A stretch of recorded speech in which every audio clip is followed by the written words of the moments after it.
এরপরে আমরা দেখব যে কিছু টপিকস আপনাদের সাথে আমরা আলোচনা করছি এখন। যেই টপিকগুলো আমরা বরাবর পেয়ে এসছি রিপোর্ট রাইটিং এর ক্ষেত্রে, আমরা যখন স্কুল লেভেলের পরীক্ষাতে মাধ্যমিকের ক্লাস 10-এ বা 12-এও যারা করেছেন রিপোর্ট রাইটিং, সিবিএসই বোর্ডে যদি কেউ করে থাকেন, তাহলে 11-12-এও যদি রিপোর্ট রাইটিং করে থাকেন, তাহলে দেখবেন যে কিছু ট্র্যাডিশনাল টপিকস কিন্তু আমরা বরাবর পেয়ে এসছি। ঠিক আছে? এবং পরীক্ষাতে এই পরীক্ষাগুলোতেও কিন্তু এই ধরনের কিছু টপিকের ওপরেই কিন্তু আমাদের ঘুরিয়ে ফিরিয়ে প্রশ্ন আসে, সেটা দেখা গেছে। ওকে? তো কি ধরনের আসে? প্রথমত বলবো যে এগুলো হচ্ছে সব অবজেক্টিভ টাইপ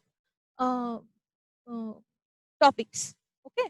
আচ্ছা, মানে এখানে আমাকে একদম এইগুলো নিউজ পেপার রাইটিং এর জন্যই এই টপিকগুলো থাকে, এবং এগুলো ইনফর্মাল এর দিকে যায় না, এগুলো কিন্তু একদম স্ট্রিক্টলি ফর্মাল এর জন্যই কিন্তু এগুলো বাঁধা ধরা থাকে। প্রথমত হচ্ছে বাস আর ট্রেন অ্যাক্সিডেন্ট। ঠিক আছে? তার সাথে বোট অ্যাক্সিডেন্ট, বোট ক্যাপসাইজ, ঠিক আছে, এরকম জিনিস থাকতে পারে। আচ্ছা, তারপরে থাকে ফায়ার অ্যাক্সিডেন্টস। ওকে? ফায়ার অ্যাক্সিডেন্টস, যে কোনো বাড়িতে আগুন লেগে গেছে বা কোনো ফ্যাক্টরিতে বা কোনো একটা ওল্ড বিল্ডিং এ আগুন লেগে গেছে, সেরকম কিছু। আচ্ছা, বিল্ডিং কোল্যাপস হতে পারে। বিল্ডিং এর কোল্যাপসের সাথে সাথে ব্রিজ ভেঙে পড়েছে, কোথাও কোনো পুল ভেঙে পড়েছে, সেটাও হতে পারে। ওকে? আচ্ছা, তারপরে খুব ইম্পর্টেন্ট এখন রিলেটেড, এখন সাম্প্রদায়িক যে জিনিসগুলো ঘটে চলেছে তার মধ্যে থেকে আমাদের যেইগুলো আসতে পারে তার মধ্যে থেকে একটা খুব ইম্পর্টেন্ট হচ্ছে ফ্লাড আর সাইক্লোন। ঠিক আছে? তো বন্যা, যেমন অসমে খুব রিসেন্টলি বন্যা হয়েছে এবং এখনো হচ্ছে। সাইক্লোন রিসেন্টলি আমফান আমাদের স্টেটে এবং আমাদের আশেপাশের রাজ্যেতেও এবং আমাদের নেবারিং কান্ট্রিতেও, বাংলাদেশেও খুব ভয়াবহ পরিস্থিতি ক্রিয়েট করেছে। তো সাইক্লোন বা ফ্লাড থেকে কিন্তু আপনারা পেতেই পারেন। তো আমি বলবো যে রিসেন্ট যে নিউজ পেপার্স আপনাদের কাছে রয়েছে, সেইখান থেকে বা ইন্টারনেট থেকেও আপনারা যতটা ভালো রেলেভেন্ট ডেটা এই সম্পর্কে খুঁজে বার করতে পারেন, এগুলো একটু রাখবেন। মানে আমি এগুলো ব্রডার হেডিং গুলোতে দিয়েছি।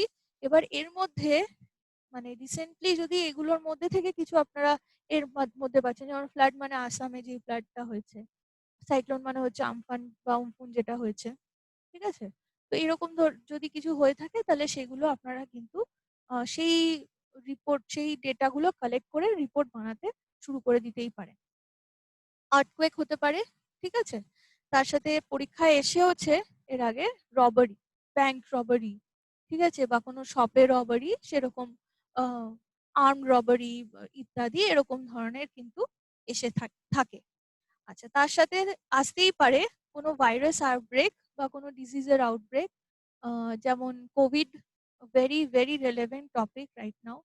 তো কোভিড সম্পর্কে আপনারা মোটামুটি তো সবাই জানেন এবং কোভিডে কি হচ্ছে পরিস্থিতি। তো based on that you can also summarise and make a report of your own, যে এটা কোথায় শুরু হয়েছিল, কোথায় প্রথম শুরু হয়েছিল, কোথায় মানে কিভাবে শুরু হয়েছিল, এবং তারপরে পৃথিবীর কোন কোন জায়গায় ছড়িয়ে পড়েছিল, এটাতে কি হয় সিমটমস। ঠিক আছে? তারপরে এটার রেমেডি কি আছে, যে কোনো এখনো ভ্যাকসিন হয়নি। তো এরকম ভাবে আপনারা কিন্তু স্ট্রাকচার করতেই পারেন, বা এটার এখন মানে প্রেজেন্ট পরিস্থিতি কি বা গভর্নমেন্ট কি স্টেপস নিচ্ছে, অবলম্বন করছে, সেইটার উপরেও কিন্তু আপনারা ভাবনা চিন্তা করে একটা নিজেদের রিপোর্ট তৈরি রাখতেই পারেন। ঠিক আছে? আমি বলবো সেরকম একটা করে রাখবেন।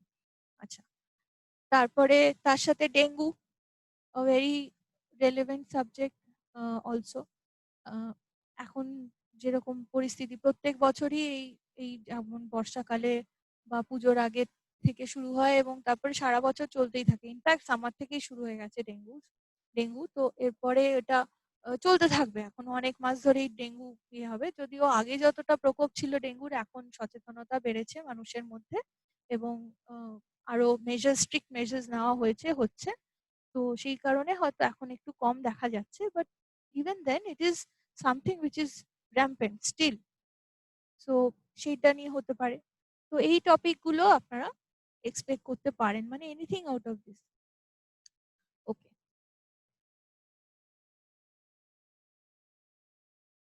আচ্ছা, এবারে ব্রডার টপিক। আচ্ছা, এর আগে যে আমি স্লাইডটা দেখালাম, আরেকবার আমি একটু যাচ্ছি। এখানে একটা জিনিস বলেছিলাম যে with points, that is very important. With point মানে এই ধরনের টপিক যখনই আপনারা পাবেন, আপনারা কিন্তু বেশিরভাগ সময় পয়েন্ট এক্সপেক্ট করতে পারেন, যেগুলোকে বেস করে এগুলোকে এক্সপ্যান্ড করে করে আপনারা লিখবেন পরীক্ষাতে। ঠিক আছে? ওকে। এবার আমরা অ্যাকচুয়াল যে টপিকগুলো, যেগুলো এই বছরের জন্য খুব ইম্পর্টেন্ট, এই বছর সামনের বছরের জন্য অত্যন্ত ইম্পর্টেন্ট, সেগুলো আপাতত আর কি, মানে যদি আরো নতুন কিছু হয় বা ঘটে তাহলে সেগুলোকেও আপনারা আপনাদের লিস্টে ইনক্লুড করে নেবেন অবশ্যই। তো ভালো নিউজ পেপার কাটিং রাখতে পারেন, এবং ভালো জায়গার থেকে যে আর্টিকেল গুলো আপনারা গুগল সার্চ করলে প্রচুর ডেটা পাবেন। তো একটু পাস্টে গিয়ে একটু রিসার্চ করুন, করে করে জানুন যে কোথায় কি হয়েছিল, শুরুটা কোথায় হয়েছিল, কি হয়েছিল। তো একটু ব্যাকগ্রাউন্ড চেক করে নিয়ে একটা মোটামুটি পয়েন্ট একটা তৈরি করে তারপরে রিপোর্ট গুলো লিখুন। তো প্রথম ভেরি ইম্পর্টেন্ট টপিক হচ্ছে COVID-19 pandemic. All right. So like I said, the points that I just suggested, তো সেইগুলোর উপরে বেস করে আপনারা COVID-19 এর উপরে একটা টপিক রেডি রাখতে পারেন, একটা প্যারাগ্রাফ, একটা রিপোর্ট। নেক্সট হচ্ছে আমফান। ওকে, তো আমফান কবে হয়েছিল আর কি, এবং কোন কোন জায়গাকে এফেক্ট করেছিল, এবং আমফানের ফলে কোথায় কি কি ক্ষয়ক্ষতি হয়েছে, তারপরে কি মেজার্স নেওয়া হয়েছে, এই ধরনের জিনিসগুলো কিন্তু করতে হবে। এবং এইটার মানে এইটা যে মানে কোনখান থেকে এসছিল, মানে কোন দিক থেকে আর কি, কোন জায়গাগুলোতে এসছিল, সেটাও কিন্তু আপনাদেরকে উল্লেখ করতে হবে। যে কোনো সাইক্লোনের ক্ষেত্রে অরিজিনটা খুব ম্যাটার করে, যে ধরুন বলছে যে অমুক ওশানের দিক থেকে আসছে, বা অমুক সাগর বা মহাসাগরের দিক থেকে ধেয়ে আসছে। তো ওরকম ভাবে যদি জানা থাকে তাহলে ডেফিনেটলি ওইগুলো ইনক্লুড করবেন। ঠিক আছে? কেননা হঠাৎ করে তো আর কোথা থেকেও চলে আসলো না, তো একটা উৎপত্তিটা কোথা থেকে হয়েছে, বা অ্যাটলিস্ট কবে হয়েছিল, কিরকম ভাবে এসেছিল, এবং হাউ ডিড ইট এফেক্ট, তো সেই জিনিসগুলো কিন্তু আপনাদেরকে বলতে হবে। আচ্ছা, আমফান যখন আমরা বললাম, তাহলে আমফানে যেটা সব থেকে বড় ক্ষয়ক্ষতি হয়েছে, দেখা গেছে আর কি, বা হয়েছে, সেটা হচ্ছে যে আমাদের ইকোলজিক্যাল ব্যালেন্সটা পুরো নষ্ট হয়ে গেছে। পশ্চিমবাংলাতে তো বটেই, আমাদের প্রতিবেশী কিছু রাজ্যের কিছু কিছু অংশে, এবং আমাদের নেবারিং কান্ট্রি বাংলাদেশেও মানে অনেক ক্ষয়ক্ষতি হয়েছে। এবং ক্ষয়ক্ষতির মধ্যে যেটা সব থেকে ব্যাডলি এফেক্টেড, সেটা হচ্ছে দি ইকোলজি। ওকে, তো সেই জায়গাটাকে আবার রিস্টোর করা, মানে শুধু আপনারা যদি দেখেন যে কলকাতা শহরেই কত হাজারে হাজারে গাছ আহ, ক্ষতিগ্রস্ত হয়েছে, নষ্ট হয়ে গেছে, পড়ে গেছে ঝড়ে, তাদেরকে কেটে ফেলতে বাধ্য হয়েছেন মানুষেরা। তো এই যে এত গ্রিনারি লস হয়েছে, সেটাকে তো আবার রিস্টোর করতে হবে, নয়তো সিটিজে কি হয়, পলিউশন হয়। তো আমাদের শহরের এত গাছ চলে গেল, তাহলে পলিউশন লেভেল হাই হয়ে যাবে। এটার একটা ডাইরেক্ট ইনডাইরেক্ট দুটোই, দু রকমেরই একটা এফেক্ট আছে, তাই তো? তো এখন যেটা খুব জোর দিয়েছেন আর কি আমাদের যারা গভর্নমেন্ট অফিসিয়ালস এবং হায়ার অফিসিয়ালস, সেটা হচ্ছে যে restoration or conservation of ecology. তো বিভিন্ন জায়গাতে আপনারা দেখবেন পেপারেও আসছে যে বৃক্ষরোপণ পরিকল্পনা নেওয়া হচ্ছে, বিভিন্ন জায়গাতে গাছ লাগানো হচ্ছে, যেই আরবান এরিয়াসে গিয়ে গিয়ে গাছের চারা বিলি করা হচ্ছে, সেইখানে যদি স্ট্রেচ অফ ল্যান্ড বড় থাকে সেখানে গাছ, মানে অনেক এনজিওস ইত্যাদি ইনারা কাজ করছেন, সেরকম ভাবেই সরকারের তরফ থেকেও অনেক রকম পদক্ষেপ নেওয়া হচ্ছে। তো এই ধরনের যে রিপোর্টস গুলো আছে, সেগুলোর থেকে আপনারা এই restoration or conservation of ecology, why, because যে একটা aftermath of Amphan. Aftermath মানে হচ্ছে যে একটা ক্ষয় যেটা হয়েছে আর কি, আমফানে যে ক্ষয়ক্ষতিটা হয়েছে, সেটার ফলে যে যা হয়েছে সেটাকে ঠিক করার জন্য যা যা পদক্ষেপ নেওয়া হচ্ছে, বেসড অন দ্যাট এরকম কিন্তু একটা টপিক আপনারা তৈরি করে রাখতেই পারেন। আচ্ছা, নেক্সট ইম্পর্টেন্ট টপিক হচ্ছে India China border clash, Galwan valley. Okay, so I don't have to tell much about this, all of you know. তো পেপার থেকে বা ইন্টারনেট থেকে আপনারা এইগুলোর, এটা সম্পর্কে এবং প্রেজেন্ট সিচুয়েশন যা যা আছে, আপনারা একটা ফোল্ডার বানান, বা আপনারা একটা একটা বেসিক রাইট আপ তৈরি করুন, তার মধ্যে কিছুটা জায়গা ছেড়ে দিন, এবং তার মধ্যে যদি আবার নতুন করে তার মধ্যে কিছু ফ্রেশ ইনপুটস আপনাদের করতে হয় বিফোর দি এক্সাম, যাতে ওটা দিয়ে পুরো জিনিসটাকে ফাইনালি একটা এডিট করে একটা আপনারা পরীক্ষা জাস্ট আগে তৈরি রাখবেন। মানে ঠিক তার আগে পর্যন্ত যা যা হয়েছে সেই পয়েন্টগুলো যেন তার মধ্যে থাকে। ওকে, কবে শুরু হয়েছিল, কি হয়েছিল, ঠিক আছে, পরিস্থিতি এখন কিরকম আছে, এগুলো সব আপনারা লিখবেন। তারপরে হচ্ছে চাইনিজ অ্যাপ ব্যান, এটারও শুরুয়াতটা কিন্তু এখান থেকে হয়েছিল, তাই তো? তো এই যে tension between India and China, okay, তো এর ওখান থেকে এই পুরো জিনিসটার উৎপত্তি, এবং তারপরে চাইনিজ অ্যাপ ব্যান কেন হলো, কোন কোন অ্যাপকে ব্যান করা হলো, সেটার এফেক্টটা কি পড়লো সোসাইটির ওপরে। কেননা আমাদের মানে আমরা এখন এই ডিজিটাল বা টেকনোলজি নির্ভরশীল এতটাই হয়ে পড়েছি, এবং প্রয়োজন অপ্রয়োজনে আমরা কিন্তু নানান রকম এই অ্যাপস ইত্যাদি ইউজ করি। তো সেগুলোর কি আদৌ প্রয়োজন আছে আমাদের জীবনে, বা এইগুলো যদি না থাকে তাহলে কি হয়েছে, মানে অ্যাকচুয়াল কোনো লস হয়েছে, নাকি সেটা আহ, না হলেও কোনো ব্যাপার ছিল না, এবং কি হলো আর কি পুরো জিনিসটা, সেটা আপনারা একটা ক্রিটিক্যাল অ্যানালাইজ করবেন, কিন্তু সেটার মধ্যে অবশ্যই চেষ্টা করবেন কোনো পলিটিক্যাল ভিউ না ইনক্লুড করতে। ঠিক আছে, please remember when you are writing something, try not to include, please do not include any political thought or ideology in that. Alright, কেননা পেপারের মধ্যেও কিছু কিছু সময় ইনফ্লুয়েন্স থাকে, কিন্তু আপনারা কোর ম্যাটার যেটা, একদম কোর ইনফরমেশন যেটা, সেটা ধরে ধরেই চলবেন। ওকে, আচ্ছা। তার সাথে খুব ইম্পর্টেন্ট হচ্ছে অনলাইন লার্নিং। এই যে এখন স্কুল, কলেজেস, অফিসেস ইত্যাদি সমস্ত কিছু বন্ধ, এবং যা কিছু হচ্ছে অনলাইন হচ্ছে, পড়াশোনা, ক্লাসেস, বাচ্চাদের স্কুলের ক্লাসেস হচ্ছে অনলাইন, অফিসের কাজকর্ম সবকিছু হচ্ছে অনলাইন, তাই তো? তো এই যে অনলাইন লার্নিং বা use of YONO an online platform to get along with life or with work, এই যে জিনিসটা হচ্ছে, এইটার ওপরে কিন্তু একটা কিছু আসতেই পারে। আপনারা একটা প্রিপেয়ার করে রাখুন না, যদি আসে তাহলে আপনারা খুব স্বাচ্ছন্দ্যেই লিখে ফেলতে পারবেন। ঠিক আছে, তাহলে এই হচ্ছে আমার সাজেশনস কিছু এই সামনের পরীক্ষার জন্য এবং এই বছরের জন্যও। ওকে, তো এইগুলো আপনারা প্রিপেয়ার রাখুন।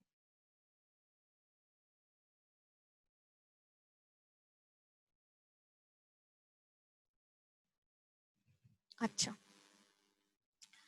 এরপরে আমরা যেটা ডিসকাস করব সেটা হচ্ছে, আমরা আহ, মানে এই যে পরীক্ষাটা হতে চলেছে আর কি, যে ক্লার্কশিপ 2020 যে পরীক্ষাটা হতে চলেছে, সেটা হচ্ছে after a span of 5 years. মানে লাস্ট পরীক্ষা হয়েছিল 2015-এ, তারপরে কিন্তু আর কোনো পরীক্ষা হয়নি। তো আমি চুজ করেছি রিপোর্টের জন্য, এবং তারপরে আমাদের প্রেসি রাইটিং এর জন্যও সেই দুটো প্রশ্ন যেটা 2015-এর পেপারে এসছিল।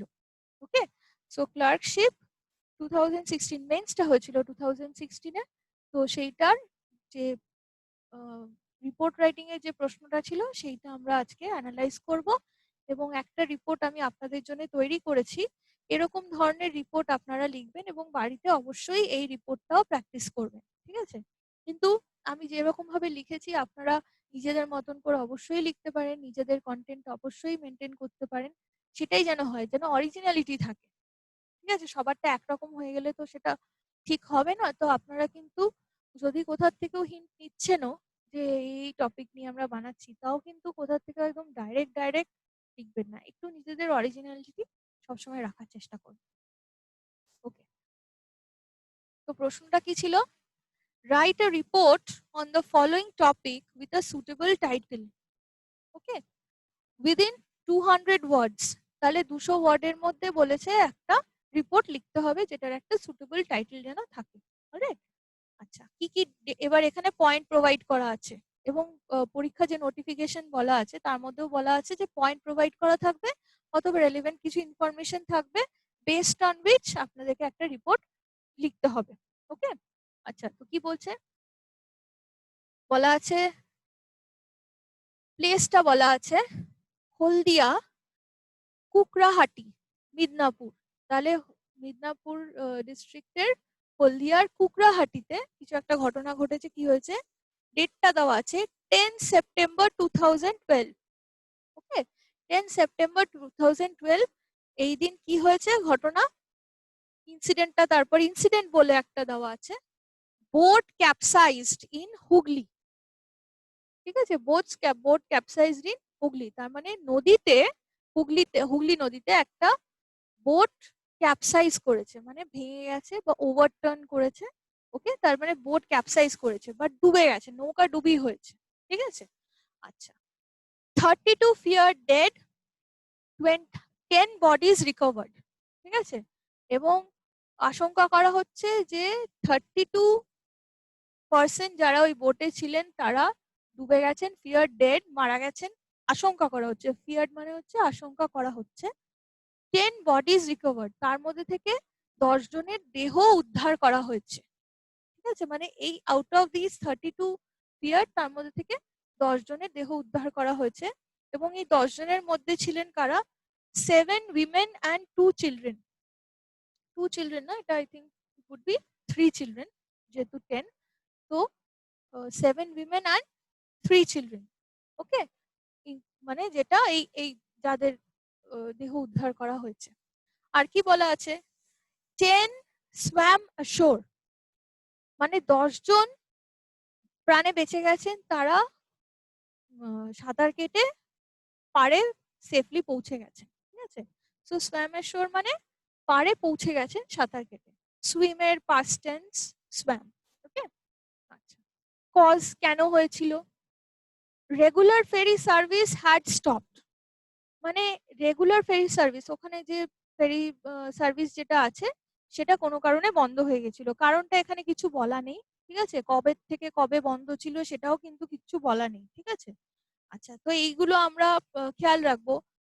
যদি প্রয়োজন না হয় তাহলে আমরা আননেসেসারি কোনো কথা এই সব জায়গাতে ইনক্লুড করব না। যতটুকু প্রয়োজন ততটুকু। কিছুটা আমরা বলতে পারি যে কিছু দিনের জন্য বন্ধ ছিল, সেটা অ্যাজিউম করতে হয়। যদি লেখার প্রয়োজনে মনে হয় তাহলে আমরা এটুকু বলতে যে কিছুদিন ধরে, লাস্ট কিছুদিন ধরে বন্ধ ছিল, এইটুকু। কিন্তু একটা একদম মানে আষাঢ়ে গল্প বানিয়ে দিলাম যে কেন বন্ধ ছিল, কি হয়েছিল, এই ধরনের কিছু যেন আমরা মানে নিজেদের ইমাজিনেশনকে কিন্তু আমরা অনেকটা রেস্ট্রিক্ট করে রাখবো। ঠিক আছে, আচ্ছা। তাহলে regular ferry service had stopped. Okay, boat carrying beyond capacity, তার মানে কি হয়েছে? যেহেতু ফেরি সার্ভিসটা বন্ধ ছিল, তাই কি হয়েছে যে অল্প কিছু বোট হয়তো এই পাশ থেকে ওই পাশে যাতায়াত করেছে, এবং যার ফলে মানে নাম্বার অফ পিপল যারা এখান থেকে একটা পাশ থেকে একটা পার থেকে আরেকদিকে যাচ্ছেন, অনেক সংখ্যায় বেশি মানুষ তাদেরকে এক একটা বোটে ফেরি করতে হয়েছে, তাই তো? তার মানে যত লিমিট, সাপোজ একটা বোটে 15 জনের বেশি হয়তো তোলা যাবে না, সেখানে হয়তো দেখা যাচ্ছে যে 30 জন বা 20-25 জন, 30 জনকে বোটে নিয়ে অ্যাকোমোডেট করা হয়েছে, তাহলে তো হবেই, তাহলে এই ধরনের দুর্ঘটনা তো হবেই। কিন্তু আসল কারণ কি ছিল? যে ওই যে ফেরি সার্ভিস বন্ধ ছিল, তার জন্য একটু মানে প্রেসার হয়ে গেছে, সেই কারণেই কিন্তু এক একটা নৌকাতে অনেক বেশি বেশি করে যাত্রী বোঝাই করে নিয়ে গেছে বলেই কিন্তু এই দুর্ঘটনাটা ঘটেছে, সেটাই আমরা বুঝতে পারলাম। আচ্ছা, আচ্ছা, এই যে দুর্ঘটনা ঘটলো, এবার তার এফেক্ট হিসেবে কি হলো? এফেক্ট বলে বলা আছে local people, divers, police, divers comma police rescue operations, আর তারপরে কমা দিয়ে বলা আছে লোকালস আউটরিচড, তারপরে আবার ড্যাশ দিয়ে বলা আছে হাইওয়ে ব্লক। তার মানে এই যে কনসিকুয়েন্স কি কি হলো পরপর পরপর, যে অ্যাক্সিডেন্টটা ঘটলো তার ফলে লোকাল পিপল, ডাইভার্স মানে ডুবুরি উনারা, এবং পুলিশ, তারা সবাই মিলে একসাথে রেস্কিউ অপারেশন চালালেন। এবং অ্যাজ অ্যান আফটার ম্যাথ, আর এই যে ঘটনাটা হলো তার একটা এফেক্ট হিসেবে কি হলো, যে অবভিয়াসলি একটা কালেকটিভ আউটরিচ তৈরি হলো। ওই এলাকার মানুষজন খুব স্বাভাবিকভাবেই তারা মানে মানে রেগে গিয়ে তারা কি করলেন, তারা হাইওয়ে ব্লক করলেন। তো এই ইনফরমেশন আমাদের কাছে আছে। বেসড অন দিস এবার দেখা যাক যে আমরা কিরকম ভাবে একটা রিপোর্ট সাজাতে পারি।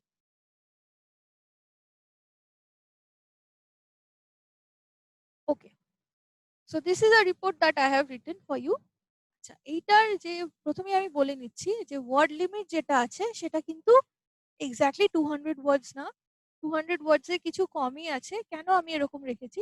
এই যে রিপোর্টটা আমি বানিয়েছি আপনাদের জন্য, এটার মধ্যে যেই পয়েন্টগুলো দেওয়া আছে সেই পয়েন্টগুলোকে স্ট্রাকচার করে যেভাবে করা যেতে পারে সেইটা আমি বেসিক স্ট্রাকচারটা ফলো করে এই রিপোর্টটা বানিয়েছি।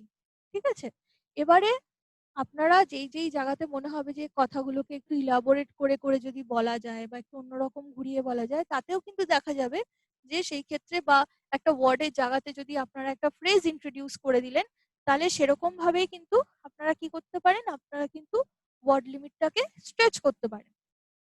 মানে আমার এটা যদি ধরুন আমার যদি 180টা ওয়ার্ডস অ্যাপ্রক্সিমেটলি যদি হয়ে থাকে, তাহলে সেটাকে আপনারা ইলাবোরেট করে হয়তো 190তে পৌঁছে গেল, ঠিক আছে, নো প্রবলেম। 200 মানে চলতে পারে, 190 ইজ ফাইন, ঠিক আছে। এক্সিডও যদি করে, চেষ্টা করবেন যে খুব বেশি যাতে এক্সিড না করে, এরকম না যে 200 বলেছে সে 230টা হয়ে গেল, তাহলে সেটা কিন্তু হবে না, ঠিক আছে। ওকে, তাহলে দেখা যাক কিরকম ভাবে রয়েছে। তো প্রথমেই আমরা একটা টাইটেল ইউজ করেছি, কি বলা হচ্ছে, 32 fear dead in boat capsize. This is our heading. Alright. 32 fear dead in boat capsize. প্রথমেই যেই জিনিসটা আমাদেরকে যে হাইলাইট করতে হবে সেটা হচ্ছে যে আর্জেন্সিটা কোথায়। একটা যখন এরকম একটা অ্যাক্সিডেন্ট ঘটে, তখন আমাদের শুধু রিপোর্টটা লেখাটা না, একটা দায়িত্বও বর্তায় যে আমরা এটার যে একটা আর্জেন্সি ক্রিয়েটেড হয়েছে, যে কিছু মানুষ যে হতাহত হয়েছেন, সেটা আমরা ইমিডিয়েটলি জানাই। কেননা একটা নিউজ পেপার পড়ে তো আমরা অনেক কিছু জানতে পারি। সাপোজ একটা ট্রেন দুর্ঘটনা হয়েছে, তো যারা সেইখানে একটা জায়গা থেকে আরেকটা জায়গায় ট্রাভেল করছিলেন, তো আমরা নিউজ দেখি কেন, জানার জন্য যে সেখানে কোনখানকার লোক কোথায় গেছিলেন, তারা কিরকম ভাবে কেউ হতাহত হলো কি হলো না। এবং অ্যাকচুয়ালি আনফরচুনেটলি যাদের ধরুন বাড়ির লোক হতাহতর মধ্যে পড়ে গেছে, তো সেইগুলোও কিন্তু আমরা ফার্স্ট হ্যান্ড ইনফরমেশন কিন্তু পাই নিউজ পেপার থেকে বা মানে প্রিন্ট মিডিয়ার থেকে বা অন্য সোর্স অফ মিডিয়ার থেকে, তাই তো। তো এটা কিন্তু আমাদেরকে তার জন্য এমন ভাবে লিখতে হবে যাতে প্রথম জিনিসটাই যেটা খুব ইম্পর্টেন্ট, যেটা জানতেই হবে যে কোনো হতাহত ইত্যাদি হয়েছে কিনা। যেহেতু এরকম অ্যাক্সিডেন্ট বেসড রিপোর্টস আমরা পরপর পরীক্ষাতে পেয়েই চলেছি, তাই এরকম ভাবেই কিন্তু আপনারা একটা অ্যাক্সিডেন্ট বেসড রিপোর্টকে লিখতে পারেন, ঠিক আছে। বা 18 killed in a road accident like I said earlier, ওকে। তো এরকম ভাবে আপনারা লিখতে পারেন। তাহলে 32 fear dead in boat capsize, দেখুন কিরকম ভাবে লিখেছি, 32টা ফিগারে লিখেছি। তারপরে feared, এফটা ক্যাপিটাল, ডেড এর ডিটা ক্যাপিটাল, তারপরে যেহেতু এটা ইনটা এসছে একটা প্রেপোজিশন, তাই এটা স্মল লেটারে লিখেছি। তারপরে বোট আর ক্যাপসাইজের প্রথম দুটো লেটারকে কিন্তু ক্যাপিটালে লিখেছি। তারপরে বাই স্টাফ রিপোর্টার হয়ে গেল, ওকে। এই পুরো জিনিসটা এরকম মাঝখানে থাকবে, আপনি চাইলে স্টাফ রিপোর্টার কথাটা আরেকটু মাঝখানে বা এরকম আরেকটু সরিয়ে এই পাশেও লিখতে পারেন বা মাঝামাঝি লিখতে পারেন, এখানে এরকম এখানে সরানো আছে, এটাকে চাইলে আপনি মধ্যখানে এরকম মাঝখানেও আপনারা লিখতে পারেন, ওকে। তারপরে আমি বডি অফ দ্য লেটারে চলে আসছি, কিন্তু বডি অফ দ্য লেটারের আগে যেই দুটো জিনিস উল্লেখ করতে হয়, প্লেস অ্যান্ড টাইম, ওকে। আচ্ছা, যদি কোনো কারণে প্লেসটার উল্লেখ না করা থাকে, সাপোজ কোনো জায়গার উল্লেখ করা হয়নি, তাহলে আপনি কি নিজের মতন বানিয়ে বানিয়ে লিখে দেবেন যে সেটা ইন্দোরে হয়েছিল নাকি বিশাখাপট্টনামে হয়েছিল নাকি হাওড়াতে হয়েছিল? অবশ্যই না। সেখানেও কিন্তু আপনাকে ওই এক্স ওয়াই জেড করতে হবে। তাহলে যদি কোনো প্লেসের উল্লেখ না থাকে, আপনি কি করবেন, এখানে X Y Z, that's it. মানে এক্স ওয়াই জেড হচ্ছে আপনার জায়গার নাম, দিয়ে কমা দিয়ে তারপরে ডেটটা লিখতে হবে, ঠিক আছে। তো এই ক্ষেত্রে যেমন বলাই ছিল হলদিয়া, কুকড়াহাটি, মিদনাপুর। তো আমি প্রথমে বলেছি যে অত কিছু একসাথে লেখা হয় না, যখন একটা রিপোর্ট আমি পাচ্ছি তখন সেই শহরটার নাম বা জায়গাটার নাম, আমাকে ডিস্ট্রিক্টের নামটা এটা দিতে হবে, সিটি বা ডিস্ট্রিক্ট যাই থাকুক সেটা দিতে হবে, ওকে। তো এই ক্ষেত্রে মিদনাপুর কথাটা আমি লিখলাম, কুকড়াহাটি হলদিয়াটা আমি এখানে লিখবো না, body of the letter of the রিপোর্টে অবভিয়াসলি থাকবে। আচ্ছা, তারপরে কমা দিয়ে 11 সেপ্টেম্বর, লাইক আই সেড, এরকম ভাবে লিখতে হবে 11 সেপ্টেম্বর, ওকে। অথবা আমি বলতে পারি যেটা আমার দেওয়া ছিল, ওকে। আমার আচ্ছা, একটা খুব ইম্পর্টেন্ট ব্যাপার এই ক্ষেত্রে আমি বলি, আমার যেটা কন্টেন্টে রয়েছে, দেখুন এখানে বলেছে দুর্ঘটনাটা কবে ঘটেছিল, 10 সেপ্টেম্বরে ঘটেছিল, তাই তো, 10 সেপ্টেম্বরে ঘটেছিল, alright, it happened on 10 September. তো যেদিন ঘটনাটা ঘটেছে, আমি কি সেই দিনই রিপোর্টটা পেপারে ছাপিয়ে দিতে পারি? না তো। মানে কোনো যেদিন ঘটনাটা ঘটে, পরের দিনের নিউজ পেপারে তো রিপোর্টটা আসে। এই লজিকটা কিন্তু সবসময় মাথায় রাখবেন যে যেদিন ঘটনাটা ঘটেছিল তার একদিন পরে কিন্তু আমাকে রিপোর্টের ওই যে শুরুতেই যেই ডেটটা থাকবে সেটা লিখতে হবে। ওকে, তাহলে আমি কি করব, যখন আমি এখানে দেখব, আমি যখন এখানে লিখবো মানে এই ডেটটা হচ্ছে যেই দিন রিপোর্টটা তৈরি হচ্ছে, ঘটনাটা যেটা ঘটেছে সেটা বডি অফ দ্য রিপোর্টে যেমন এখানে থাকবে মেনশন করা 10 September, actual date of the incident or the accident or whatever, তো সেটা থাকবে। কিন্তু রিপোর্টটা আমার কবে প্রকাশ পাচ্ছে, আমাকে সেই ডেটটা কিন্তু এই শুরুতে দিতে হবে। তার মানে পরের দিনই আমি আমার পেপারে সেটা পাচ্ছি বা রিপোর্টটা প্রকাশ পাচ্ছে। তো ওর জন্য আমার কিন্তু নেক্সট ডেট অফ দ্য ইভেন্টটা এখানে মেনশন করা থাকবে। তাই এটা হয়ে গেল 11th September. Please don't make a mistake, এটা কিন্তু খুব কমনলি মেয়ের একটা মিস্টেক, আপনারা এই মিস্টেকটা অবশ্যই করবেন না। ঠিক আছে, বি ভেরি কেয়ারফুল, খুব সিম্পল, একটু মাথাটা ঠান্ডা রেখে করবেন, তাহলে দেখবেন পুরো জিনিসটা ঠিকঠাক হচ্ছে। ওকে, আচ্ছা আচ্ছা হয়ে গেল। তারপর আমি একটা কোলন দিয়ে দিলাম, যেটা বলেছি খুব ইম্পর্টেন্ট দিতে হয়। দিয়ে এবার আমি শুরু করছি। বলছে at least 32 fear dead in Hooghly River near Kukrahati, Haldia on 10 September. Okay, এইটুকুই পড়ছি। তো আমার প্রথমে আবার আমি চলে যাচ্ছি আমার কন্টেন্টে, যা দেওয়া ছিল। বলেছিল মিদনাপুর, হলদিয়া, কুকরাহাটি, মিদনাপুর, ডেট এত, incident, boat capsized in Hooghly, 32 fear dead। ঠিক আছে, তাহলে এবার আমি again going back to what we have written.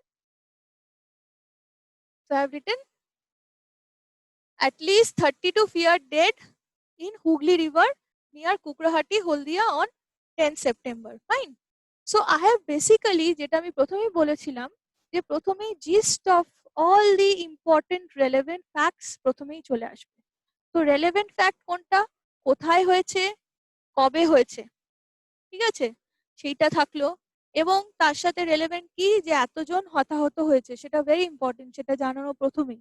তো সেই জিনিসটাও প্রথমেই চলে আসলো। তাই কিরকম ভাবে লিখলাম, এই, এবং দেখুন ইট ইজ আ মানে it is kind of all the information that has been mention for priorly, এই যে আমাদের হেডিং এ যেটা এলো তারপরে যেটা আছে, ওইটারই যেন একটা কন্টিনিউয়েশন হিসেবে আমি একটা জিস্ট বানিয়ে তারপরে পুরো জিনিসটা শুরু করছি। অলরাইট, ওকে, সো সেটা বললাম। when a boat capsized, তার মানে এই দুর্ঘটনা ঘটেছিল হলদিয়াতে, কুকরাহাটিতে on এত September, 10 September, when a boat capsized. Alright, okay, তারপরে লিখছি 10 bodies have been recovered so far। যেহেতু এতজন fear dead বলা হয়ে গেছে, এরপরে নেক্সট যেটা ইম্পর্টেন্ট জিনিস সেটা বলতে হচ্ছে 10 bodies have been recovered so far, okay, which include 7 women and 3 children. Alright, so এরকম ভাবে বলা হলো। তারপরে আমরা কি লিখতে পারি, লাকিলি 10 people swam ashore। এই যে মানে লাকিলি কথাটা ইনক্লুড করলাম কেননা এটা তো একটা, এই যে এত খারাপ কিছুর মধ্যে তো এটা একটা, তো যাক বাঁচা, ভালো হয়েছে যে কয়েকজন তো অন্তত বেঁচে গেছেন। তো এই জিনিসটা আমি তার জন্য বললাম লাকিলি। ঠিক আছে, এই ধরনের আপনারা কিন্তু ওয়ার্ডের ইউজ, যেটা মানে একটা হিন্ট দেয় আর কি, ভালো খারাপ ইত্যাদি, আনফরচুনেটলি, লাকিলি, কনসিকুয়েন্টলি, এগুলো বাইন্ডারের কাজও করে, আবার এগুলো কিন্তু খুব সুন্দর করে জিনিসটাকে একটা ঠিকঠাক হিন্টও দিয়ে দেয়। তো এই ওয়ার্ডগুলো আপনারা ইউজ করবেন। ঠিক আছে, তো luckily 10 people swam ashore। Next কি বলছি, the ill-fated boat capsized while carrying passengers beyond its capacity. ওকে, তো এবার কি বললাম, the ill-fated boat, এখানেও আমি এই কথাটা ইনক্লুড করেছি, the ill-fated boat, by because মানে দুর্ভাগ্যবশত এরকম একটা ঘটনা হয়েছে এবং ওই বোটটার সাথেই একটা এরকম দুর্ঘটনা ঘটেছে, তাই ওটাকে কি বলতে পারি আমরা, ইট ওয়াজ আ ইল ফেটেড বোট। ইল ফেটেড মানে, ফেট মানে হচ্ছে মানে যেটা আমরা বলি ভাগ্য, তাই তো। তো দুর্ভাগ্যটা তার সেই বোটটার সাথেই ঘটেছে বলে আমি কি বললাম, ইল faded boat ক্যাপসাইজড while carrying passengers beyond its capacity। এটাও বলা ছিল যে ক্যাপাসিটির বিয়ন্ডে প্যাসেঞ্জার নিয়েছিল, তার জন্য ক্যাপসাইজ করলো। আচ্ছা, এর পরে যেটা বলা ছিল যে কেন ক্যাপসাইজ করেছে, যে কজ বলে একটা দেওয়া ছিল লাইন যে কজ কেন না ফেরি সার্ভিস হ্যাড স্টপ, ওইটুকু দেওয়া ছিল তো। এবার এই পার্টটাকে আমি একটু অন্যরকম ভাবে লিখেছি। এটা আপনারাও এই জিনিসটা ট্রাই করতে পারেন। গতে বাঁধা একদম পরপর পরপর লিখে গেলাম, একটু অন্যরকম কিছু ট্রাই করলাম, একটু অরিজিনালিটি দেখালাম। এগুলোই হচ্ছে সেই জায়গা যেখানে আপনারা করতে পারেন। তো আমি কি লিখেছি, দুটো জিনিসকে কানেক্ট করেছি, কারণ এবং তার ফলে কি হলো, এই দুটোকে যখন আমি ক্লাব করেছি তখন কি বললাম, এই যে ঘটনাটা কজ ছিল, ফেরি সার্ভিস বন্ধ হয়ে গেছে, অ্যাজ এ রেজাল্ট কি হয়েছে, ইমিডিয়েট রেজাল্ট কি হলো, যে বোটকে ক্যাপাসিটির বেশি যাত্রী নিয়ে যেতে হলো, তাই তো? এটা কিন্তু ছিল ইমিডিয়েট এফেক্ট। ডুবেছে তারপরে, সেটা পরবর্তী এফেক্ট, কিন্তু ইমিডিয়েট এফেক্ট বন্ধ হওয়ার কারণে ফেরি সার্ভিস কি হয়েছে, বোটকে বেশি বেশি যাত্রী নিয়ে যেতে হয়েছে। তো কি হলো, যে এই জিনিসটাকে আমি একটু ঘুরিয়ে লিখলাম, যে কারণ হিসেবে আমি বলতে পারতাম যে দিস হ্যাপেন ডিউ টু বলে বললাম, না বলে দেখুন আমি কি লিখেছি, the tragedy could have been averted, the tragedy could have been averted মানে এই যে দুর্ঘটনাটা ঘটলো এটা কিন্তু অ্যাভার্ট মানে নাও হতে পারতো বা অ্যাভয়েড করা যেতে পারতো। কুড হ্যাভ বিন অ্যাভয়েডেড মানে হচ্ছে অ্যাভয়েড করা যেতে পারতো যদি had the ferry service in Hooghly not stopped, যে এই জিনিসটা অ্যাভয়েড করা যেতে পারতো যদি না হুগলিতে ফেরি সার্ভিসটা বন্ধ হতো। তার মানে আমি দুটো পয়েন্টকে ক্লাব করছি, কিন্তু সেটাকে একটু অন্যরকম ভাবে লিখলাম, যে দুর্ঘটনাটা যেটা ঘটেছে নাও ঘটতে পারতো যদি না এরকম একটা ঘটনা কারণ হতো। তো this is also way of writing, এটাও কিন্তু একটা অন্য রকমের স্টাইল অফ রাইটিং। এরকম জিনিস আপনারা ইনকর্পোরেট করলে দেখবেন আপনাদের লেখাটা খুব মানে একদম অরিজিনালিটি একটা থাকছেই তার মধ্যে। ওকে, আচ্ছা, তার সাথে যখন আমি এই ফেরি সার্ভিস হ্যাড স্টপ, তার সাথে আমি অ্যাডিশনালি একটু দুটো কথা অ্যাড করেছি, না হলে ব্যাপারটা ঠিক মানে বাইন্ড হচ্ছিল না, ইট ওয়াজ নট বাইন্ডিং টুগেদার। এবং অবভিয়াসলি ফেরি সার্ভিস স্টপ করেছে মানে কিছুক্ষণে, বেশ কিছুক্ষণের জন্য বা কয়েকদিনের জন্য তো হতেই হয়েছে, তার মানে এরকম একটা কাজ হচ্ছিল যেহেতু ফেরি সার্ভিসটা বন্ধ ছিল।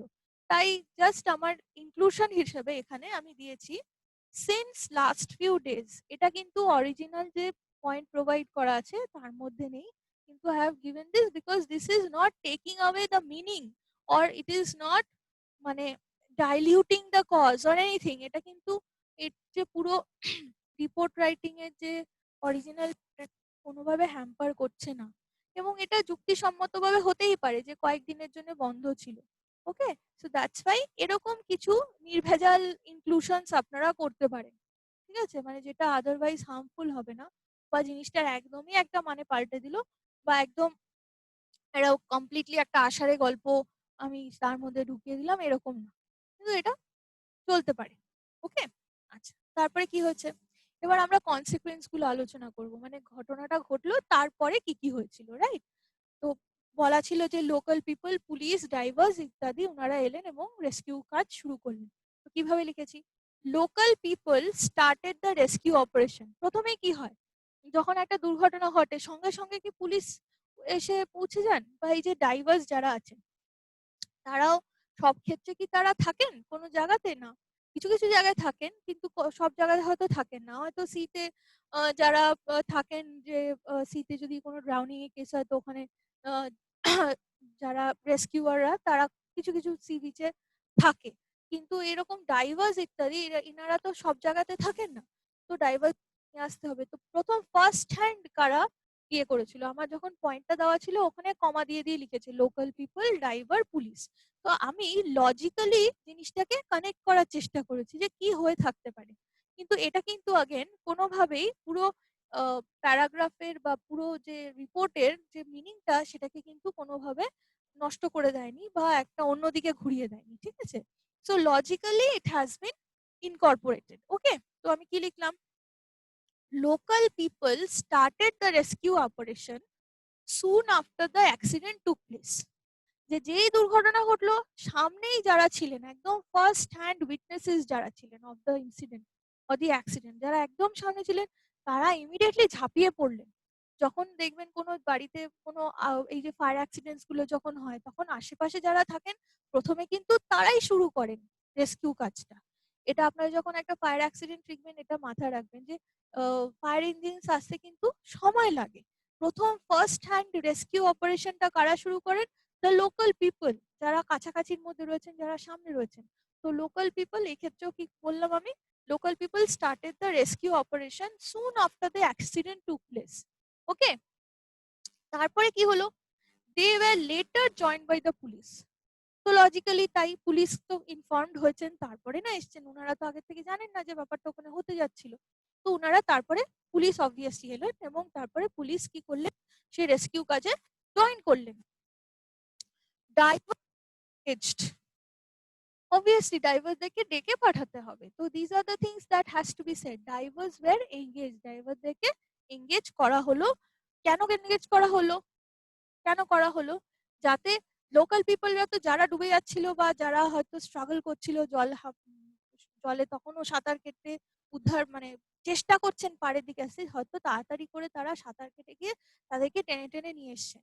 ঠিক আছে, কিন্তু যেই সমস্ত মানুষরা ডুবে গেছেন, মারা গেছেন এবং জলের তলায় তলিয়ে গেছেন, তাদেরকে উদ্ধার তো আর যে কোনো সুইমার করতে পারেন না, তাই না? প্রফেশনালস ছাড়া। তো ডাইভার্স আর professionals who are capable or skilled, কি তারা একদম ডিপ ওয়াটারে গিয়ে রিকভার করতে পারে, তার জন্যই কিন্তু তাদেরকে ডেকে পাঠানো হয়। এবং এই ক্ষেত্রে আমি সেটাই লিখেছি, divers were engaged to rescue dead bodies. এটাও কিন্তু is an incorporation, but the hint has been taken from the passage itself.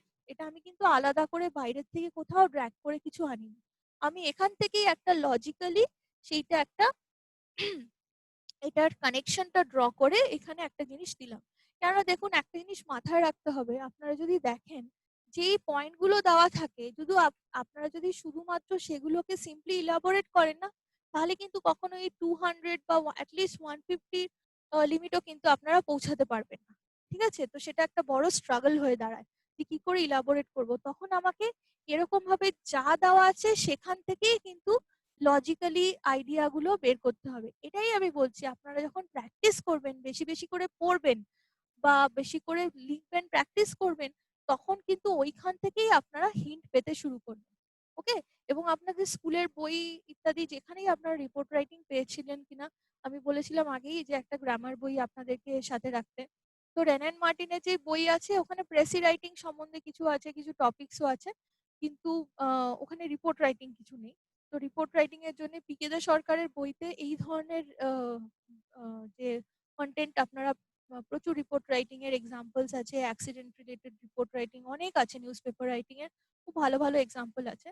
আর যাদের কাছে নেই, তারা এই যে টপিক গুলো আমি দিচ্ছি, এগুলোকেই বিভিন্ন জায়গা থেকে পয়েন্ট কালেক্ট করে করে স্ট্রাকচার করে করার চেষ্টা করুন, আপনারা নিজেরাই পারবেন। ঠিক আছে, শুধু দেখবেন যাতে পুরো জিনিসটা ওয়েল বাইন্ডেড হয় এবং তার একটা কমপ্লিট মিনিং তৈরি হয়, ইনকমপ্লিট যেন না হয়। ঠিক আছে, খাপছাড়া যাতে না হয়, it should not be patchwork like I said. তো ওটা যেন একটা সুন্দর ওয়েল স্ট্রাকচার্ড একটা জিনিস থাকে। ওকে, আচ্ছা, তারপরে কি হলো? এরপরে নেক্সট কনসিকুয়েন্স যেটা আমরা এবার বলবো সেটা হচ্ছে angry locals block the highway for some time. এবার নেক্সট কি বলা ছিল, যে লোকাল পিপল হাইওয়ে ব্লক করেছে এবং অবভিয়াসলি তারা অ্যাংরি ছিল, তাই আমি এখানে একটা অ্যাডজেক্টিভ জাস্ট জুড়ে দিয়েছি, অ্যাংরি লোকালস ব্লক দি হাইওয়ে। এই জায়গাতে আপনারা আরো কিছু চাইলে বলতে পারেন যে they were agitating, অথবা they gathered in a large people gathered in a large number and they blocked the highway। এইগুলোই হচ্ছে স্ট্রেচ করা যেতে পারে, এগুলো আপনারা নিজের মতন করে স্ট্রেচ করে করে লিখতেই পারবেন। ঠিক আছে, আচ্ছা, তারপরে কি বললাম, block the highway for some time, এই কথাটাও আমি অ্যাডিশনালি দিয়েছি যে কিছুক্ষণের জন্য কিন্তু বন্ধ রেখেছিল, সেটা আমি বলেছি, আপনারা চাইলে বলতে for a very long time. হ্যাঁ, which caused traffic disruption, সেটাও বলতে পারেন, that is also not going to harm in any way. কেননা হাইওয়ে প্রসঙ্গ এসছে মানে হাইওয়ের তাৎপর্য কোথায়, যে ট্রাফিক যাতায়াত। ঠিক আছে, এবং যখন নদীপথে এরকম একটা হয়েছে, তখন গাড়ির রাস্তায় যদি এরকম হয়, তো অবভিয়াসলি ট্রাফিক ডিসরাপশন হতে বাধ্য, তাই না?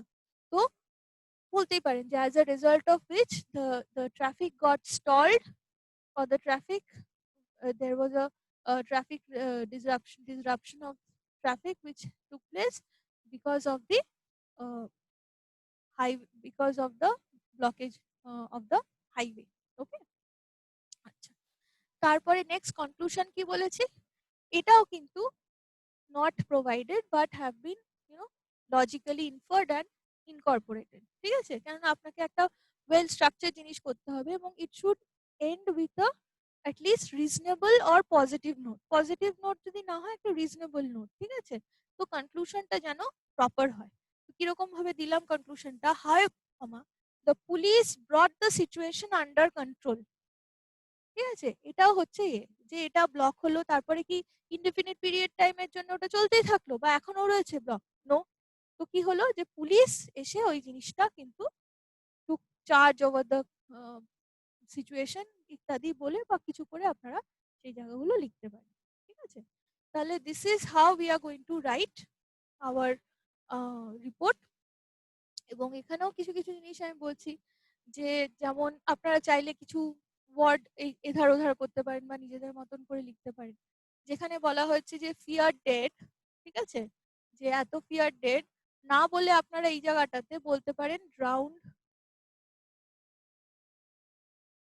এগুলো পরিবর্তন যেগুলো আপনারা ইউজ করতে পারেন বা একটু ইন্ডিভিজুয়ালিটি আনার জন্য একটু চেঞ্জ করে দেখতে পারেন।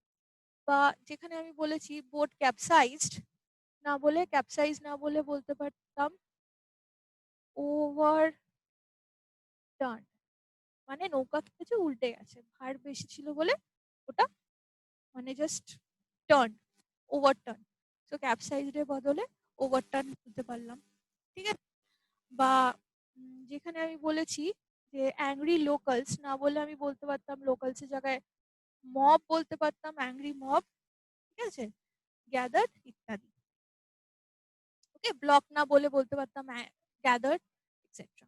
So these are the possible ways how you can improvise your report. ওকে, তো এটাকে আপনারা এই জিনিসটাকে নিজেদের মতন সাজিয়ে একটা বানান। দেখুন ওয়ার্ড লিমিটটা আমার একটু 200 ওয়ার্ডস নেই, I have told you already because I have given you a scope of incorporating your own things এবং এটাকে চাইলে ওয়ার্ডগুলোকে ফ্রেজ বানিয়ে বা ইলাবোরেট করে একটু ঘুরিয়ে লিখেও আপনারা কিন্তু অ্যারাউন্ড 200 ওয়ার্ডসে সেটা কনভার্ট করতে পারেন, ঠিক আছে। ওকে, তো this was what report all about. Okay, এবার আমরা চলে যাই প্রেসিতে।